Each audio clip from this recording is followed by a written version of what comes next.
Rachel Emmanuel brings the news each day. On Alberta Roundup, she has her say. Hey everyone, welcome back to the Alberta Roundup. I'm your host, Rachel Emmanuel. Outrage has broken out in Calgary as Calgary City Council has proposed new rezoning efforts. The city has entered week 2 of its largest and longest hearing ever, as scrutiny of the city's proposed blanket rezoning strategy continues. The rezoning would amend land use bylaws in neighborhoods that currently allow only for single-family homes, meaning that areas now zoned for only single or semi-detached homes would be rezoned and allow for townhomes and row houses. Joining us now to discuss is Calgary Ward 13 City Councillor Dan McLean. Dan, thanks so much for joining us today. Thanks, and good morning, Rachel. So one of the questions that I'm hearing a lot of when I talk to Calgary residents is they actually aren't sure how many properties are going to be allowed on a home. So for example, let's say you live in a neighborhood, there's a little old bungalow beside you. That bungalow could be sold, it could be taken down, and 4 new properties could be built. The city's saying it could be 4. The city's also saying that there would be allowed suites in each one of those 4 units, which would actually mean that there's 8 new properties on a home beside you, which before was just a bungalow with maybe a couple people living in it. So what's your understanding of what's actually going to be allowed under these rezoning efforts? Yeah, I think the city has done a very poor job communicating this. When they say 4 units, that means they 4 doors that come off of a sidewalk, off a street. But you're correct. It actually includes 4 basement suites, but it's actually even worse than that. You could have 4 backyard suites or granny suites. So it's not just 4, it could be 8 or 12. 12 units on one property.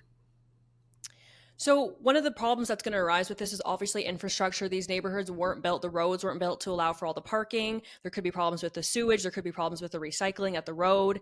Currently, I live in Rockland Park. I'm only saying that because we're actually moving shortly. Otherwise, I wouldn't let my viewers know where I live. But it's one of 5 masterclass cities being built across Calgary, and it's really incredible what they've done with the infrastructure here. There's a townhouse complex towards the end that was built to develop and have extra parking for all the people that live in the townhouses. As well, there's mass recycling bins, mass garbage bins to really manage all the people. But when we have a situation where you could have a bungalow beside you that's now turning into 8 units, what's going to happen to the infrastructure in the city? Because it just doesn't seem like things are going to hold up.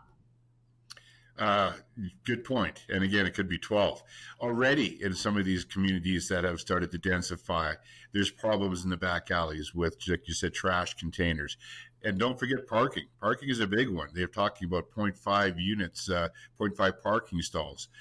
I had one person present the other day, and they said, who drives half a car? I mean, this is where we're at. So if you have, say, a single family home, like I said, 1 trash can and 2 parking spots. And maybe you could park in front of you if you have a driveway and a garage. But now this is going to be a problem with additional parking if you are in center block. Mid-block is where we are going to see most of the problems. If you have a corner or on a busy thoroughway by close to a transit station, I understand there's some density is needed in the right places. But mid-block in the middle of established communities, that's where people are having a problem, because not only with the parking, not only with the crowded trash containers, but like you had mentioned, Rachel, the infrastructure. Can we handle that many more toilets flushing? It's and who's going to pay for it? So yeah, there's some big issues here to consider. Why doesn't the city use city-owned land to build some new houses instead of having people who have really invested their entire livelihood into their home? I mean, if you think about it, homes costing $500,000, people spend lifetimes paying off mortgages, and their investment is being ripped away from them. They don't know what's going to happen to the neighborhood they live in. Why doesn't the city use their own resources? Yeah, it's their biggest investment probably in their life. The uncertainty has created chaos in the market as well. The city does own lots of properties. We're the single largest landowner, obviously. And a lot of these properties are by transit stations and community corridors, and nodes, the transit nodes. So we should be developing those first. I agree with that completely. And then gentle density.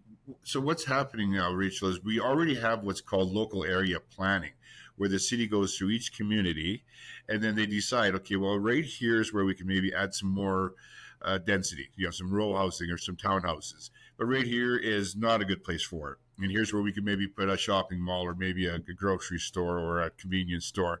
It takes a little longer, but it's well thought out and it's planned per community. we should just continue doing that. This is now blanket is what I consider just lazy, and you have to question the motives behind it.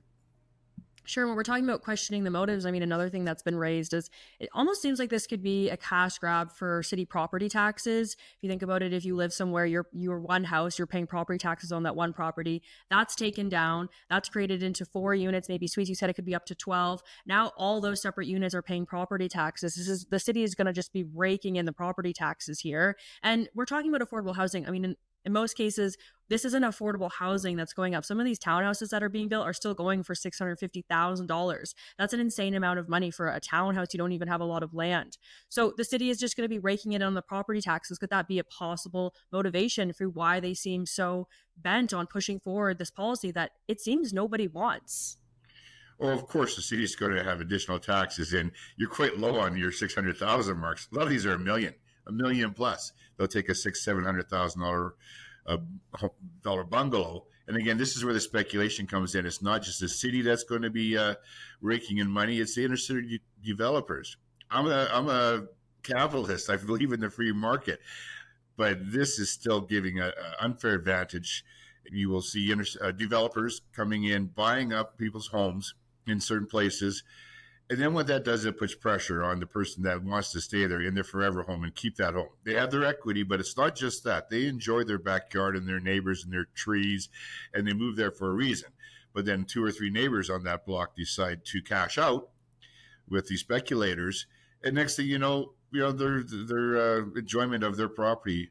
Maybe they put up solar panels, and maybe they've invested in a garden. All of a sudden, they're moving out, and so it just destroys the fabric of those communities. Which is again why people are upset about it. The affordable housing aspect of it, you'll see that was a really huge narrative at the beginning of this. Everybody's backing away. We've had multiple presenters, experts, from the chief economist from Calgary Real Estate Board, saying that this will not make homes less affordable. It's been proven in New Zealand and in Vancouver, anywhere where blanket density has been done, it has not lowered the prices of homes at all. And it's been actually the reverse. So now we're not hearing that narrative because it doesn't carry any water. It's more about building more supply. So yeah, that's kind of my take on it. How likely is it that this policy continues to go through at this point? I mean, I feel fairly confident in saying Calgary residents, by and large, don't want this. It's a small percentage of people who support these policies, but the homeowners who have spent their lives, as we mentioned, investing in their properties don't want this. So what are the chances that we can actually reverse this and get back to some common sense? So what we're going to be having is several more days of debate, and then we will debate amongst ourselves, or several more days of public hearings. And then that's when the councils will debate and put amendments forward. The first thing I would like to do is put it back on the floor to bring it to a plebiscite, to refer it back to administration, say this is 70-80% of the population does not want this. Let's put it on the ballot, and let's come back and at least start working on something that is more tenable, that more people will support. We will see how that goes. I need 8 votes. It failed last time by 1 vote to take it to a plebiscite. So the odds are it might not pass this time. But again, Rachel, there's been so many people speaking against this. And so there's a few councillors that are really listening and have done polls in their own wards. So we need people to possibly vote with the public when it comes time. And again, not to go on too long, but there will be some amendments that some councillors will put forward to maybe try to water this down. Instead of maybe 4, 8, 12 units, they might make some concessions. But in my opinion, it's going to be, I can't tell you how people are going to vote, but it's going to come down to 1 or 2 councillors to see which way this goes. And if this continues to go forward, I mean, obviously there's going to be some damage done in the time since, but we're looking at a municipal election next year. Is it possible that a new city council next year could reverse this policy if it is passed? Oh, yeah.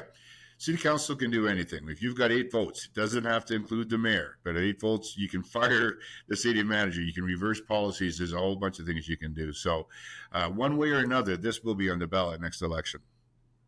Councillor McLean, I know you have to head out to continue going and listening to these presenters, talk about why this isn't a good thing for the city. Thank you so much for taking the time to join us today. Excellent. Well, thanks for having me, Rachel. All right, everyone, I'll be back on Saturday with my regular show. I hope that you guys have a great week. I'll talk to you soon.